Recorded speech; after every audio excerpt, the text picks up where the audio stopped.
trong đêm là gì, ngày ấy như còn đây, đường về qua khúc sông như con bóng con đò. Ăn uống no nơi rồi, bây giờ đi tiếp.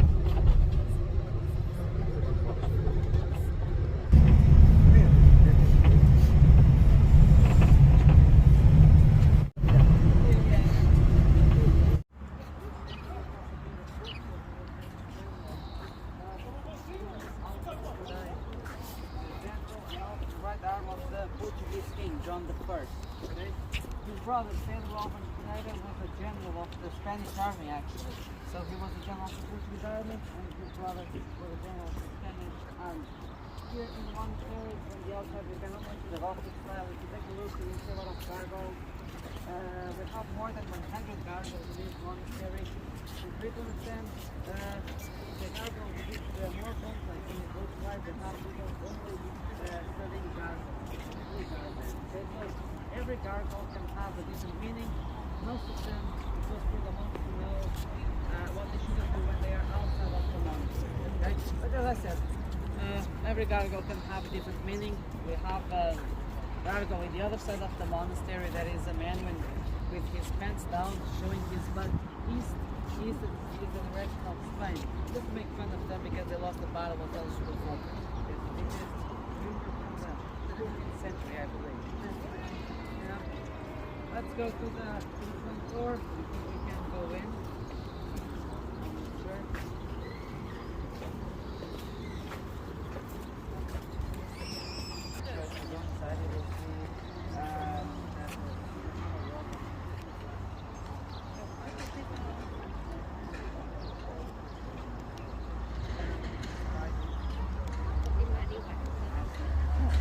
Chưa hả? Chưa tới hả?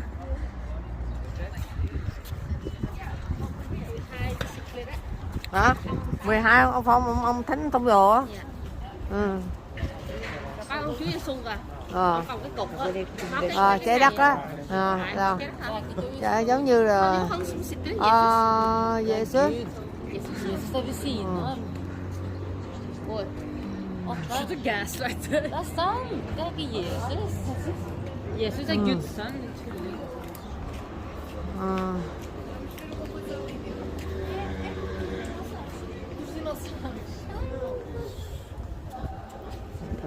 Nhà thờ ha, cột lớn ha.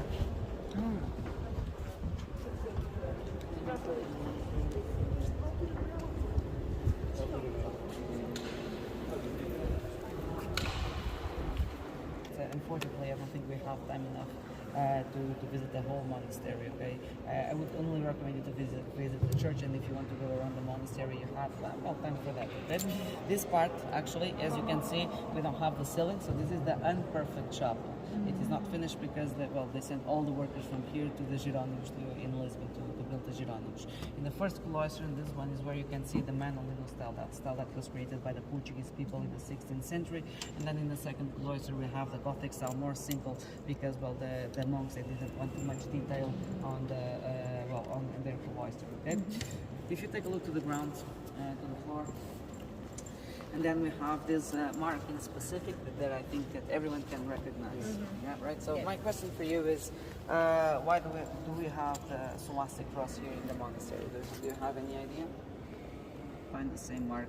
So these are the signatures from the workers of the monastery. Okay, when they were building the monastery, so they could get paid at the end of the day. The swastika cross, it is not a coincidence. The swastika cross is actually a very old symbol that we have that exists. It is more than 10,000 years old, and it means peace and love. Is it like Buddhism? Yeah. It comes from Asia. Originally, it is from Asia. Yeah. So that's why we have the swastika cross here. And if you take a look to every rock, sometimes on the walls you can see the signatures from the workers, so they could get paid at the end of the day. Okay. So everybody, do you have nothing? That is great. So let's make until 1:50. What time is it right now? No, 2:50. 2:50. Yeah. Cục đá nó có một cái hình khác ha, ấn tượng khác nhau.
Nhà thờ này cắt từ năm 1400, bây giờ là 624 năm rồi.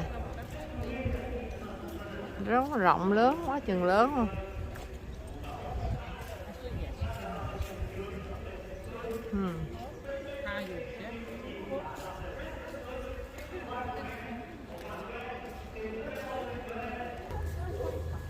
Này là cái làng nhỏ, cái phố nhỏ thôi mà. Đây là phố lớn. Phố lớn hả? Đây hả? Ngủ nãy giờ có biết đâu, vừa mình dậy là phố nhỏ. Nãy giờ mình đi. Hả? Nhưng tại mình thấy nhà nhỏ nhỏ. Mình thấy nhà nhỏ nhỏ nhiều nè.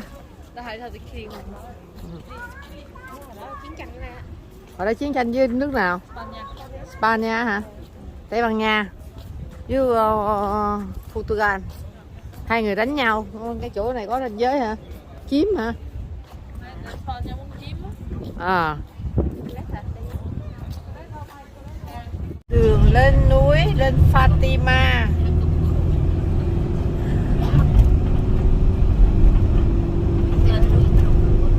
Chỗ này bên này người ta trồng cam nhiều quá ha.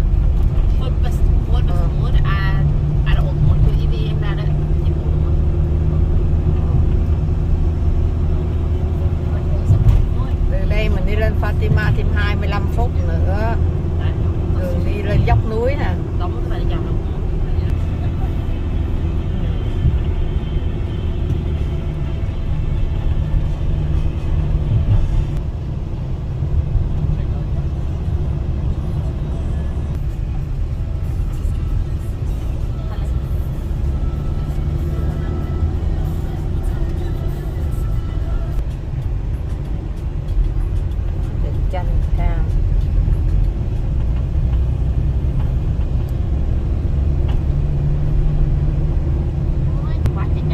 Chanh luôn là vườn chanh luôn á, vườn chanh luôn đó, chanh quá trời chanh luôn. Để ngừng xe lại cho tôi muốn hái chanh chiều trời. Đi lên núi á, ở dưới kia là uliven á, cây uliven nhiều. You guys understand, this is a modern town that we have in Portugal. Most of the towns we have are more than 500 or 600 years old, or sometimes even 1,000 years old. But this one, Fatima, it was built after the miracle of Fatima in 1917, so it is only 100 years old. It's a modern town here in Portugal. So here in the history of Fatima, we have first. Okay, so everybody. So first we have the appearances of the Virgin Mary to the little shepherds. Okay. And then, only after that, we have the miracle of Fatima. Okay, the three little shepherds, if you remember the movie, Francisco, Jacinta, and Lucia. Lucia, she is like kind of the main character of Fatima because she was the only one who could speak with the Virgin Mary. Francisco and Jacinta, Francisco, if I'm not mistaken, he could not see her, but he could listen to what she was saying. And Jacinta, she could not listen to her, but she was able to see her. Okay, Lucia, she could do everything. She could see her and speak with her. Okay, so when the Virgin Mary appeared for the first time to the little shepherds in 13th of May of 1917, she gave them a mission of spreading the word of God, because we are speaking in the period, a very complicated period. 1917, it was when we were living the First Great World War, and Portugal, we did participate in the First Great World War, okay? And at the time, it was dark times for the Portuguese people, because a lot of people were dying in the war.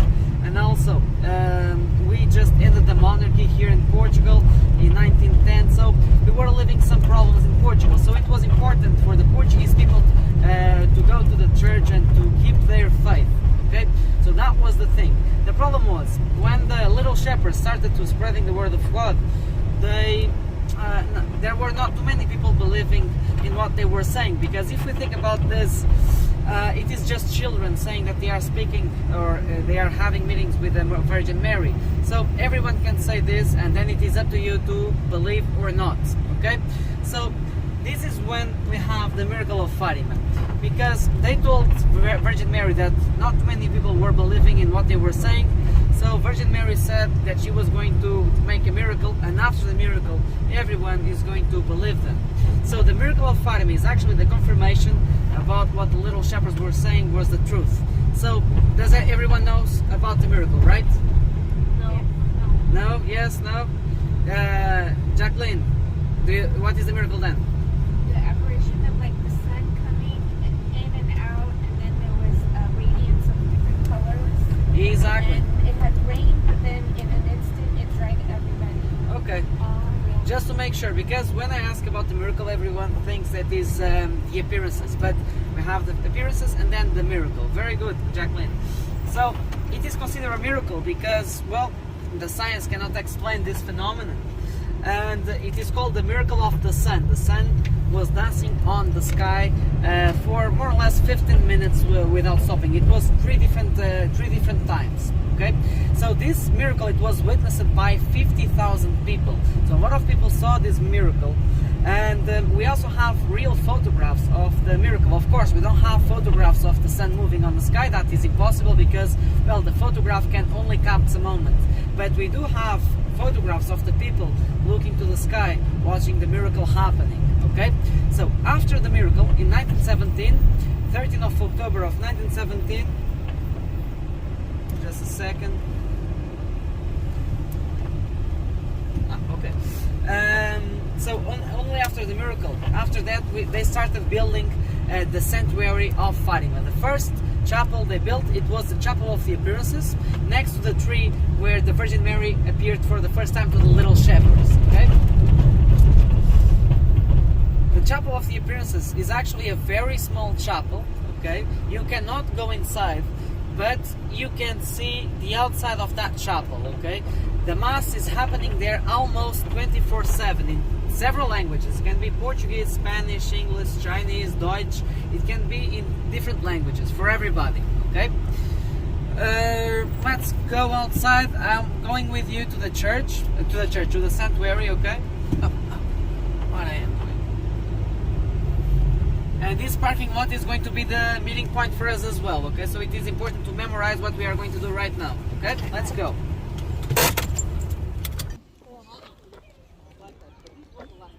Fatima, bây giờ mình tới Fatima rồi.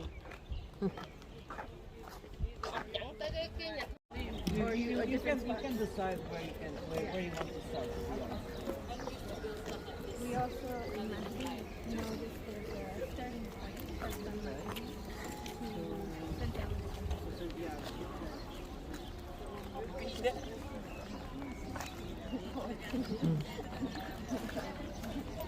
Crazy.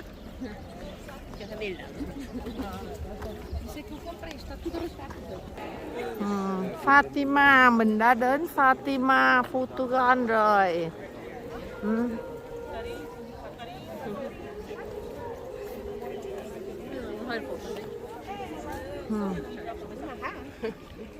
Nhà thờ á.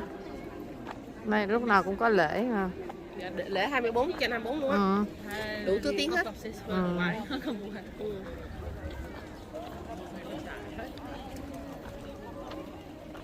Skulle gärna ha köpt lite cold water men jag kan nog ta mig inte fler. Holy water. Det är över 100 ml. Köp Sörnklypa. Sörnklypa. Trời rộng lớn ha. Với cái đồi núi mà.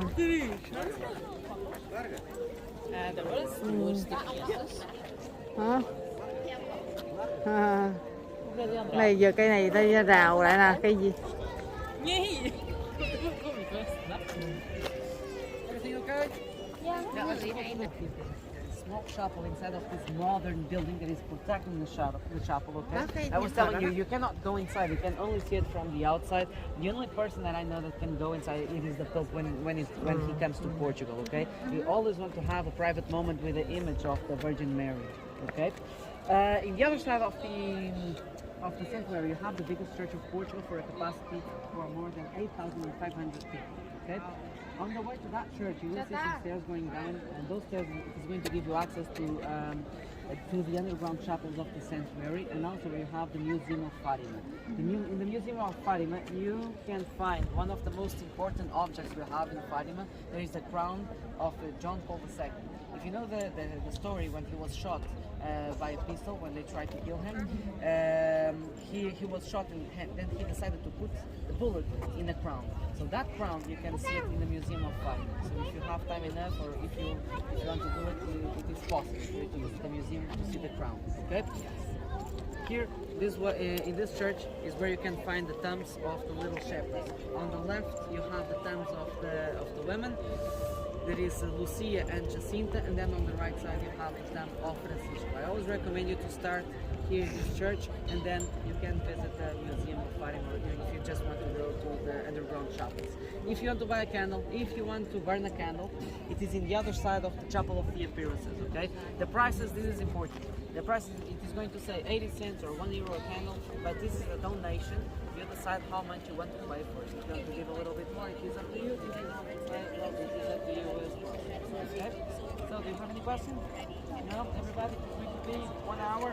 So let's make 4:30. What do you think? Yes. Is that enough? Yeah, 4:30. Không tin rồi bắt đầu Đức Mẹ mới làm cho rung trời lên đó. Lúc đó sợ quá. Mới Trời tin. mưa mà, nó nói là trời mưa rồi xong nó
Một lần đi tới đây rồi vui rồi.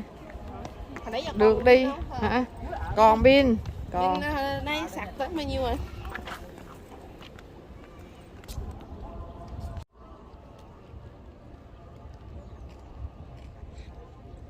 được bước chân đến Fatima, Portugal rồi. 6 mẹ con rủ nhau đi Portugal đến Fatima, nơi Đức Mẹ hiện ra. Làm thánh giá.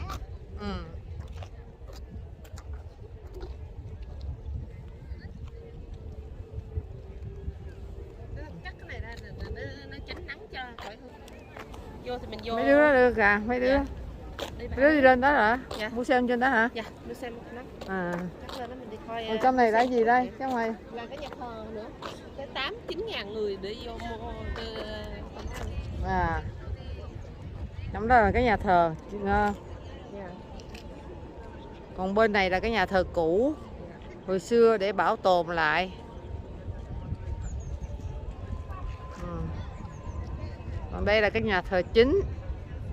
Hồi xưa cái này là một cái đồi núi nè, đồi núi rừng nè.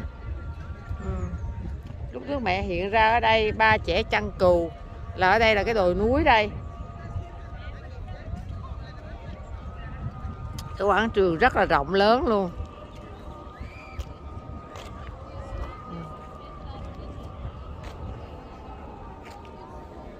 Giờ mình đi lên viện bảo tàng Đức Mẹ.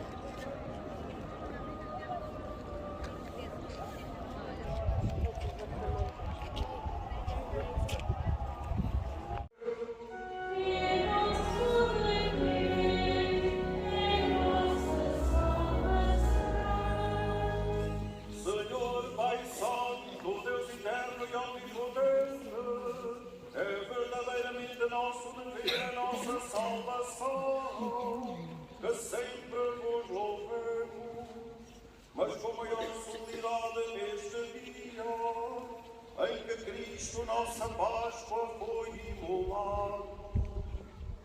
Ele é o Cordeiro de Deus, que tirou o pecado do mundo, morrendo destruiu a morte, e ressuscitando restaurou a vida.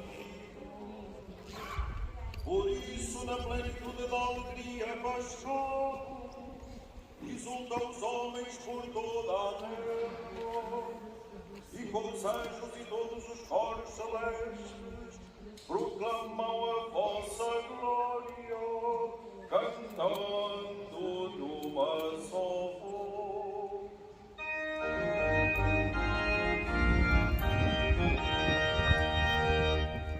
Santo, Santo, Santo, Senhor Deus do universo.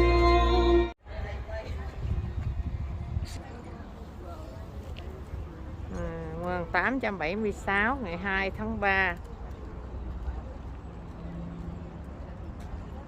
1900 ngày 2 tháng 3 1939 1958 ngày 9 tháng 10 Phiêu 12. Nhà thờ này chứa ở trong đó khoảng 8.000 người. Một lần làm lễ chứa 8.000 người. Cái nhà thờ lớn mà dưới tòa hầm á nha, chứ không phải ở trên nữa. Bên kia có trái tim màu đỏ á.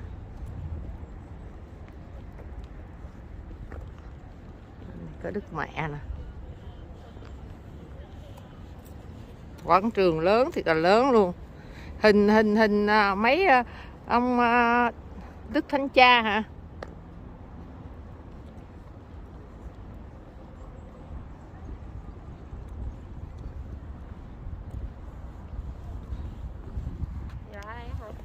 Nãy chị ba có 8.000 người á.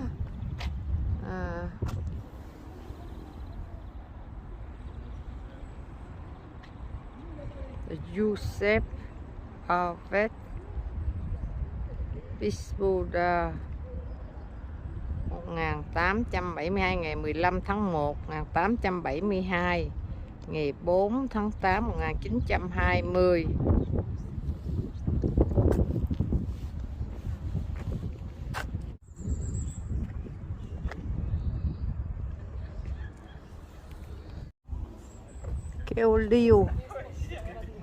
Keo liêu đang ra bông nè.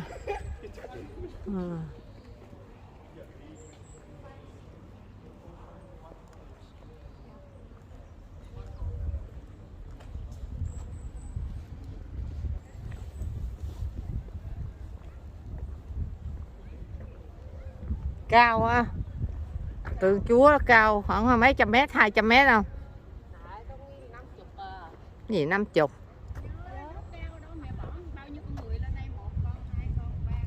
Này.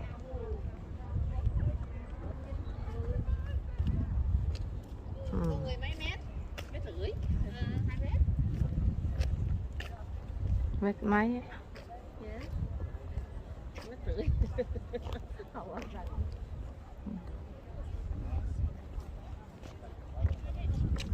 Quảng trường rộng lớn, nơi Đức Mẹ hiện ra, Fatima nè. Ở xung quanh đây là restaurant với lại khách sạn. Ở xung quanh này nè, nó toàn là restaurant với lại khách sạn không. Họ bao quanh cái khu này. Có ai tới đây đi tham quan thì rất là tiện. Restaurant với lại khách sạn ở đây.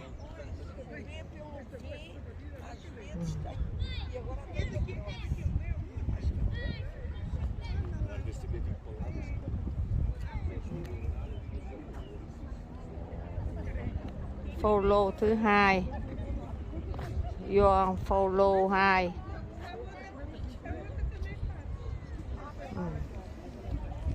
Rộng lớn luôn.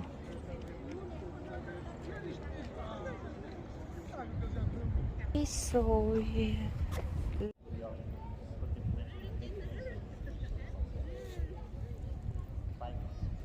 Gió mát. Hả? Ngồi đây cũng được này, gió mát nè.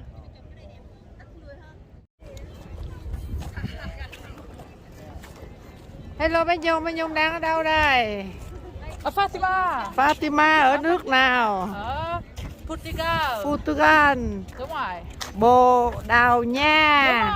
Đúng rồi. Bé Trinh đang ở đâu? Không biết. Bé Trinh ở đâu? Bé Nhi đang ở đâu đây? Portugal, Bồ Đào Nha. Ở Fatima, nơi Đức Mẹ hiện ra. Nhà thờ, chuông nhà thờ. Bé Linh đang ở đâu? Việt Nam đâu mà Việt Nam? Cái con căng quậy đây. Đang ở đâu? Fatima, Bồ Đào Nha, Portugal. Bé Linh đang ở đâu đây? Việt Nam đâu mà Việt Nam? Ở Fatima, nơi Đức Mẹ hiện ra năm 1917. Hơn 100 năm rồi. Bây giờ đi tới cái nhà thờ cổ.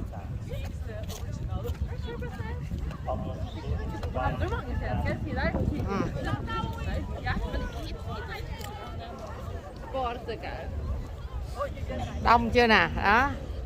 Cũng không có đây, không có đông gì lắm ha. Chưa đâu. Giờ này là chiều rồi. Mình đi sáng đó mà đông.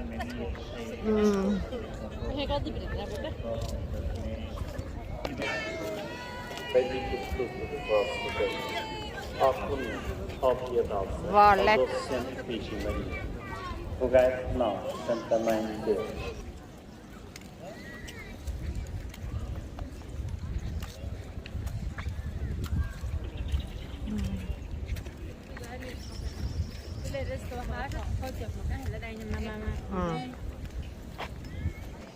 Mẹ có trong cái điện thoại kia.